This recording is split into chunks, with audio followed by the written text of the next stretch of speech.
Ons gaan so 'n bietjie kyk na template vandag. Nou, template is dokumente wat jy net kan voltooi volgens jou eie behoeftes. Nou, die eerste een waarna ons kyk is 'n CV. Nou, jy klik op die Office ikoon, dan op New en dan op Installed Templates. Nou, hier is verskillende template, fakse, briewe, verslae, CV's wat 'n resume is. Nou, dan sal verskillende formate ook wat jy kan gebruik.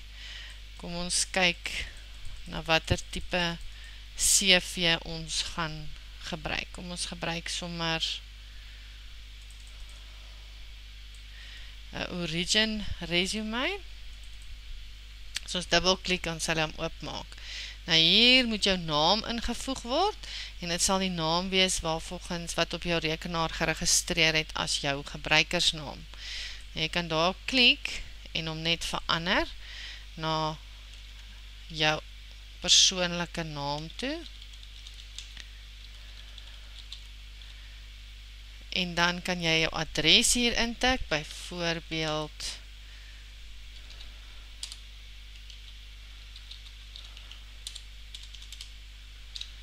en dan kan jy selfs die opskrifies verander na die Afrikaanse weergawe. En oral waar die velde aangedui is, kan jy net jou besonderhede invoeg. Jy kan ook dit stoor as 'n template deur op die Office ikoon te klik, te sê save as en dan jou tipe dokumente gaan verander na 'n Word template toe en hom dan so stoor. Kom ons kyk ook sommer na 'n faks. Maak net hierdie een toe. Office ikoon, New en dan Install Templates en dan gaan soek ons 'n verslag. Kom ons vat sommer 'n equity verslag vir Median en hier kan jy dan die besigheid se naam intik. Jy kan die adres intik.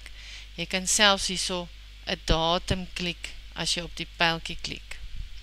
En so kan jy ook dan hierdie verander. Selfs daardie kan jy verander dat dit alles in Afrikaans is en dan kan jy hom stoor as 'n template vir jou persoonlike faks doeleindes.